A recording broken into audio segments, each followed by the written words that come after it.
이번에는 실제로 키오스크를 사용하는 방법에 대해서 구체적인 내용을 가지고 설명을 드릴 수 있도록 하겠습니다. 일단 결제 방식이 선택이 되면 성의 인증 여부라고 보시면 됩니다. 누르면 성인 동의에 관련된 약관이 나타나게끔 되어 있습니다. 이건 매우 중요한 항목이에요. 이 성의 인증에 관련된 이슈가 발생했을 때 법적인 책임을 업주가 아닌 고객의 구상권 청구할 수 있는 근거가 만들어지는 거기 때문에 실제로 이양한 고객이 여기에 동의를 한 거기 때문에 어떤 법적 자료가 만들어질 수 있다, 이렇게 이해하시면 될 것 같고요.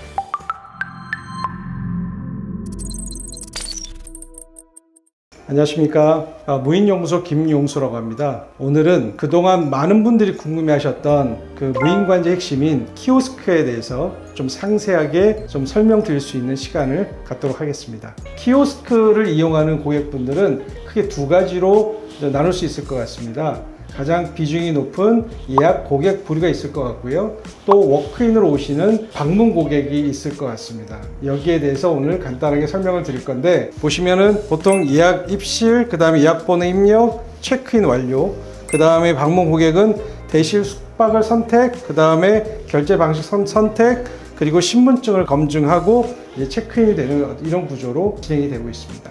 특히 키오스크에서는 이제 카드를 배출하는 방법이 크게 두 가지로 나눌 수 있을 것 같습니다. 첫 번째는 이런 방식의 디스펜서 방식이 있고요. 이런 형태인 카드 데크 방식이 있다고 보시면 될 것 같습니다. 디스펜서 방식은 카드를 여러 장을 적층해 놓고 한 장씩 밀어내는 방식으로 사용 가능하시고요. 카드 데크 방식은 지정된 슬롯에 카드를 넣으셔도 되고 무작위로 넣으셔도 선택된 카드가 나올 수 있게끔 할 수 있는 방식이 카드 데크 방식이라고 보시면 될 것 같습니다. 각각의 장단점이 있는데요. 디스펜서의 가장 큰 장점은 여러 장을 쌓아둘 수 있기 때문에 한 장씩 밑에서 밀어내는 방식의 장점은 있지만, 가장 큰 문제점은 뭐냐면 카드에 호실 번호가 찍히지 못하는 가장 큰 문제가 발생을 합니다. 그래서 반드시 카드와 영수증을 가지고 지정된 객실로 올라가셔야 되는 불편함이 있고, 또 특히 외출을 하셨을 때 영수증이 없으시면 내가 묵었던 방을 찾지 못하는 문제가 발생을 하게 되는데, 이때 무인을 운영하게 되면 누군가는 그 안내를 해줘야 되는 그런 불편함이 있다고 보시면 될 것 같고요. 대신 카드 데크 방식은 항상 카드 번호가 지정되어 있기 때문에 언제든지 지정된 객실로 가실 수 있는 장점이 있다고 보시면 될 것 같습니다. 그래서 디스펜서 방식은 보통 이제 호텔에서 프론트에 사람이 있는 경우에 많이들 사용하는 방식이고요. 모텔처럼 완전 무인으로 프론트에 사람이 없을 때는 카드 데크 방식이 가장 적합하다고 보시면 될 것 같습니다. 기술적인 측면에서 또 장단점이 있는데요. 디스펜서 방식은 반드시 지정된 도어락만 사용 가능합니다. 키오스크를 설치할 때 이미 도어락에 대한 부분을 같이 설치하면 문제가 전혀 없지만, 이미 도어락이 설치된 상태에서 키오스크에 나중에 들어오게 되면 호텔 락을 이 디스펜서 방식으로 사용하지 못하는 단점이 있습니다. 반면에 카드 데크 방식은 도어락의 종류와 상관없이 모든 도어락에 대해서 사용할 수 있는 장점이 있습니다. 그래서 보통 카드 데크 방식은 모텔처럼 대실이나 단기 숙박으로 하시는 분들을 위해서는 카드 데크 방식이 가장 적합하시고요. 그 다음에 호텔처럼 이제 객실 수가 아주 많은 곳에서는 이런 방식이 지금 카드 데크 방식보다는 훨씬 더 유리하다, 이런 장단점이 있으니까 키오스크 구매하실 때는 운영하시는 호텔의 특성에 맞춰서 현재 방식에 대한 부분을 선택하시면 될 것 같습니다. 이번에는 실제로 키오스크를 사용하는 방법에 대해서 구체적인 내용을 가지고 설명을 드릴 수 있도록 하겠습니다. 일단 저희가 크게 입실 형태가 대실, 숙박, 예약 입실 3개 정도가 뜬다고 보시면 되는데, 이 3개의 항목은 항상 떠 있는 게 아니라 실제로 판매 가능할 때 그때 뜬다고 보시면 될 것 같습니다. 예약 입실은 최소한 1명 이상의 예약 등록이 돼 있으신, 수기로 등록을 하든 자동으로 등록이 돼 있든 등록되어 있는 고객이 아직 입실 전일 때는 항상 떠 있다고 보시면 될 것 같습니다. 일단 워크인 기준으로 해서 대실을 이용한다고 치면요, 일단 대실을 누르시면 대실이 가능한 객실이 다 뜬다고 보시면 될 것 같습니다. 그래서 뭐 전체 객실 보실 수도 있고 일반실 보실 수도 있고, 그 다음에 디럭스, 뭐 특시 이런 형태로 쭉 보실 수도 있고요. 일단 제가 202호를 한번 선택해 보겠습니다. 202호를 선택하시게 되면 뭐 호실, 객실 유형, 그 다음에 퇴실 시간 안내에 대한 부분, 요금에 대한 부분, 그 다음에 이제 이 카드에 대한 부분도 현금일 경우와 카드일 경우에 좀 차별성 있게 금액을 설정을 원하신다면 설정에 따라서 금액도 달리 보이실 수 있다, 이렇게 이해하시면 될 것 같고요. 그래서 이 결제 방식이 현금이냐 카드냐 아니면 마일리지 포인트냐, 이렇게 세 가지 형태로 보시면 될 것 같습니다. 특히 마일리지 포인트는 지금 내가 구매하기 위한 대실 숙박에 관련된 금액보다 높았을 경우에만 결제가 된다, 이거 참고하시면 될 것 같고요. 일단 제가 현금 결제를 한번 선택해 보겠습니다. 일단 결제 방식이 선택이 되면 다음에 확인할 게 뭐냐면 성의 인증 여부라고 보시면 됩니다.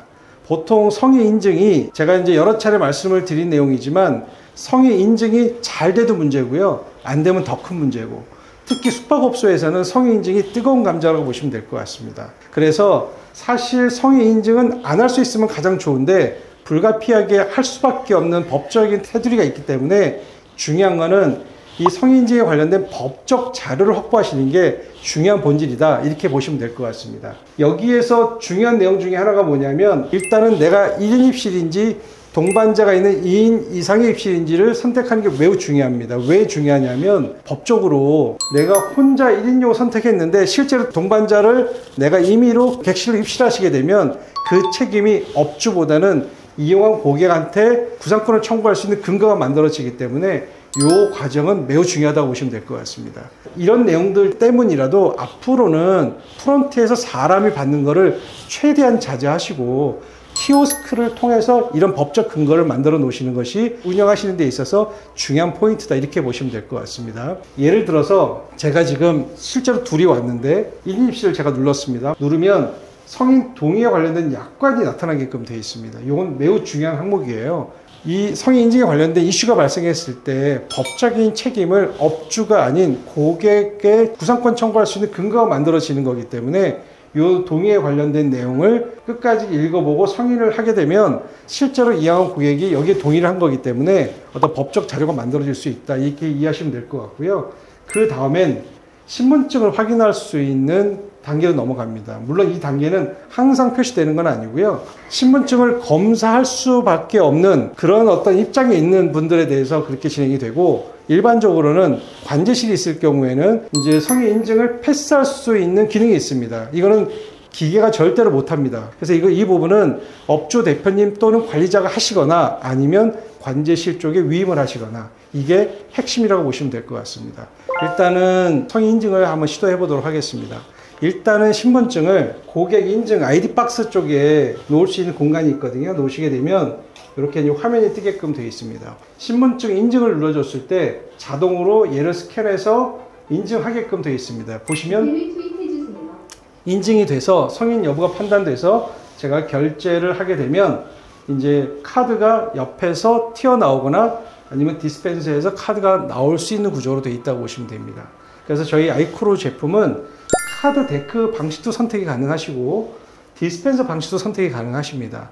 이번에는 예약 고객을 중심으로 해서 설명을 짧게 드려보겠습니다. 고객분이 오셔서 내가 예약을 했다고 치면 여기 선택해 주시면 되고요. 야놀자든 여기어때든 아고다, 부킹닷컴, 에어비앤비가 되면 예약 번호가 있으실 거예요. 전체 입력해 주시면 전부 다 확인은 가능하신데 문제가 예약 번호가 엄청 길다라는 게 문제입니다. 그래서 네 자리 번호 또는 앞자리 네 자리나 일부 번호를 입력하시게 되면 예약 번호를 이제 자동으로 찾아가지고 선택하게끔 돼 있으니까 예약 번호 일부분을 집어넣으셔도 되고, 보통 이제 안심번호가 또 주어지거든요. 그 안심번호 뒷자리를 입력하셔도 예약이 확인 가능하시다. 그러면 나머지에 대한 부분은 아까 대실 숙박과 동일하게 객실을 선택하시거나 지정되어 있을 경우에는 해당되는 객실 키가 카드 데크 또는 디스펜서에서 나와서 바로 객실 입실하시면 된다, 이렇게 이해하시면 될 것 같습니다. 또 이제 우리가 키오스크를 통해서 이제 무인관제를 하다 보면 또 중요한 사항 중에 하나가 고객분들께서 필요한 물품이나 어떤 특정 서비스를 저희가 진행해 드려야 되는데, 이제 그런 부분들을 대응하기 위한 목적 중에 하나가 요 스마트 사물함, 이렇게 보시면 될 것 같습니다.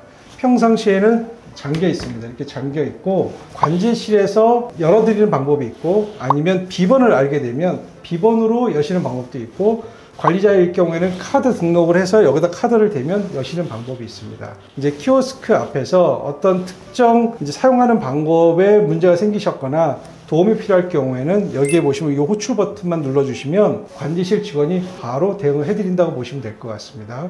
한번 제가 테스트 해 보겠습니다.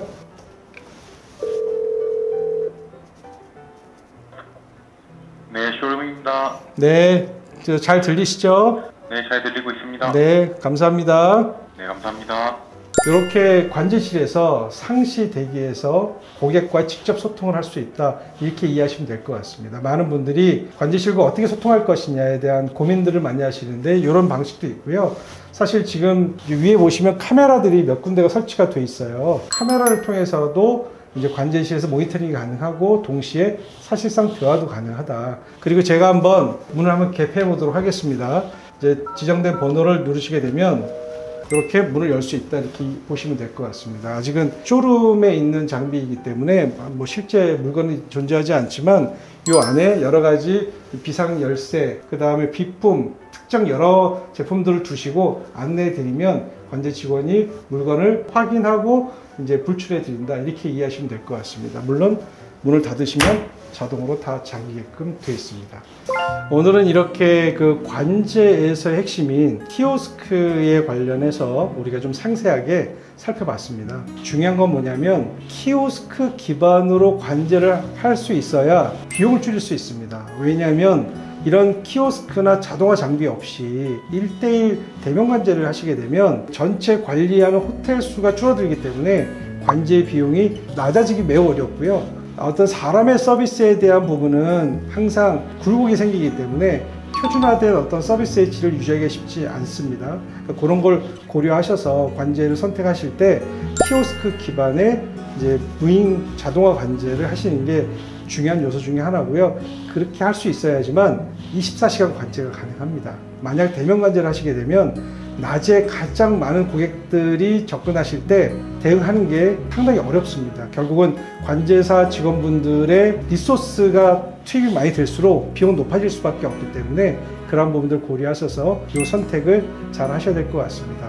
오늘 이렇게 좀 많은 시간을 할애해 주셔서 감사하고요. 부족한 설명이 있다면 댓글 남겨주시면 좀 더 추가적으로 설명드릴 수 있도록 진행하겠습니다. 오늘 시청해 주셔서 감사합니다. 무인연구소 김용수였습니다.